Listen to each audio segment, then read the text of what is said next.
The tragic life of Cazzie Russell was more difficult than most people think. Sure, he had talent, but being labeled a tweener made it hard for him to find his place on the court.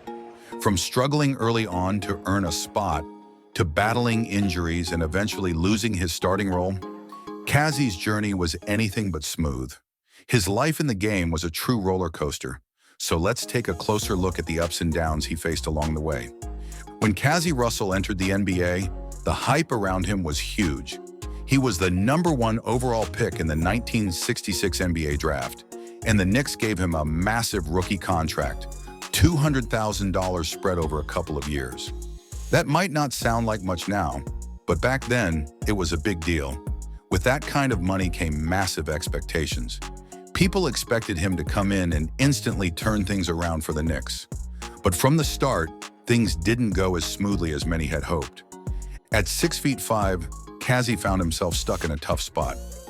He was what they call a tweener, too small to battle with the big forwards down low, but also too big and not quite quick enough to keep up with the fast, crafty guards on the perimeter. This made it hard for coaches to figure out exactly where to play him. During his rookie season, Knicks coach Dick McGuire kept moving him around, trying him in the backcourt and then at forward, hoping to find the right fit. But Russell struggled, especially when playing guard. Defensively, he had trouble staying in front of quicker players and would often get picked off screens too easily. It was clear he had talent, but finding his groove in the NBA wasn't coming easy. And just as he was trying to settle in and meet the high expectations, more problems came his way, this time in the form of injuries. By his third season, in 1968-69, disaster struck. Russell fractured both his ankle and his wrist, a devastating blow for any player, but especially tough for someone who was still fighting to solidify his role. While he was out recovering, the Knicks had to make adjustments, and that's when head coach Red Holzman made a key decision. Holzman moved Bill Bradley, another highly paid and high-profile player, into the small forward position, Russell's spot. Bradley did well in the role and quickly made it his own. By the time Cazzie was ready to return, things had changed. The team had found a new rhythm without him, and Russell was no longer the first choice. It was a bitter pill to swallow. He had gone from the face of the future to a player watching his role slip away. Feeling sidelined and frustrated, he eventually asked for a trade. Now let's turn to the brighter side of his journey, the moments of success that defined his career. Cazzie Russell's NBA journey didn't start off easy, but once he found his footing, there were plenty of high points worth celebrating. His career may have had its share of struggles early on, but Russell's story is also one of perseverance, success, and a long-lasting love for the game that carried him far beyond his playing days. After being selected as the #1 overall pick by the New York Knicks in the 1966 NBA draft, the expectations were sky high. And while his rookie year was filled with ups and downs, Russell didn't take long to start making an impact. He was named to the 1967 NBA All-Rookie team, and over the next few years, he became a key part of the Knicks rotation. Although he wasn't always a starter, Cazzie embraced the sixth-man role, especially during his last 2 seasons with the team. In total, he played 5 seasons in New York, scoring 4,584 points in 344 games. Solid numbers that proved his value to the squad. His breakout year with the Knicks came in the 1968-69 season. That year, he finally got more consistent minutes, starting 46 of the 50 games he played and averaging 18.3 points, 4.2 rebounds, and nearly 33 minutes per game.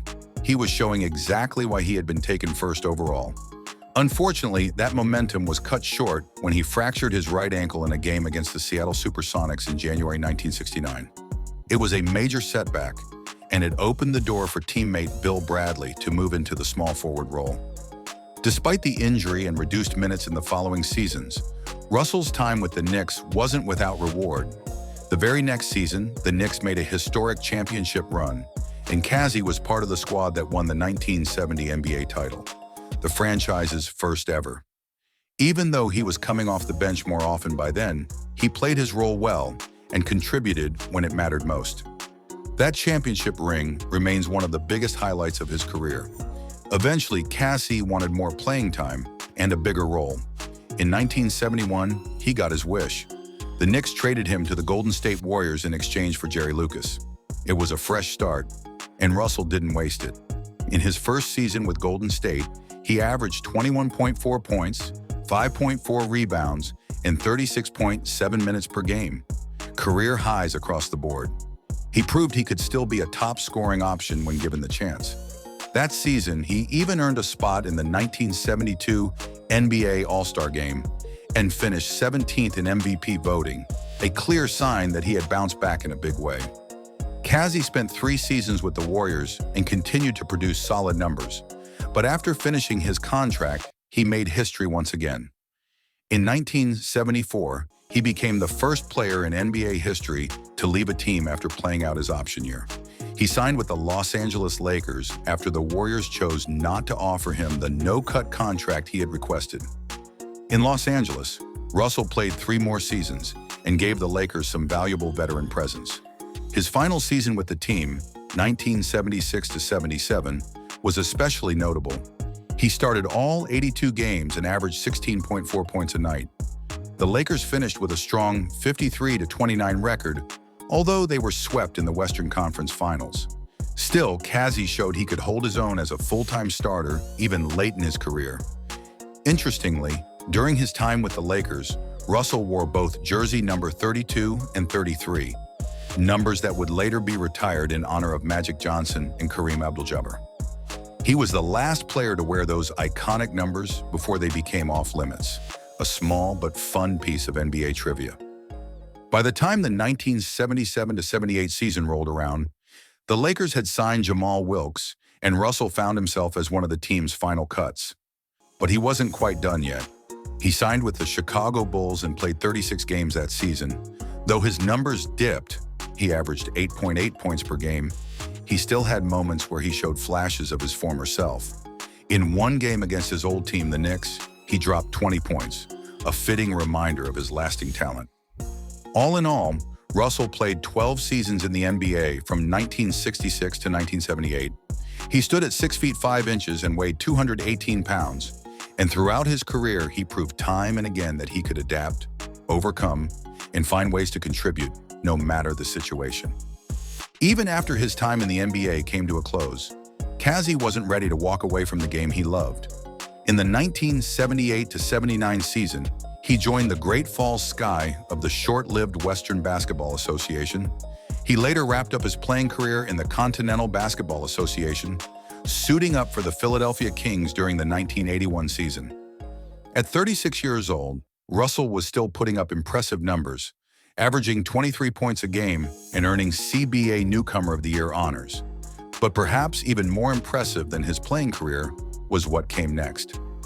In 1981, Cazzie took the reins as head coach of the Lancaster Lightning in the CBA. In his very first year, he led them to a league championship. And when injuries hit the team during the playoffs, Russell actually came out of retirement to suit up for the final game of the championship series. Talk about leading by example. He was named the CBA Coach of the Year in 1982, showing that his basketball IQ and leadership had transitioned smoothly from the court to the bench. His coaching career didn't stop there. Russell went on to coach several other teams in the CBA, including the Wyoming Wildcatters, Grand Rapids Hoops, and Columbus Horizon. He even coached in the Global Basketball Association with the Mid-Michigan Great Lakers. His influence wasn't limited to the minor leagues either. He spent 2 seasons as an assistant coach for the Atlanta Hawks from 1988 to 1990. Later, Cazzie gave back to the game at the grassroots level. He served as head coach at Centennial High School in Columbus, Ohio, during the 1990s, mentoring young players and passing on everything he learned through decades in the game.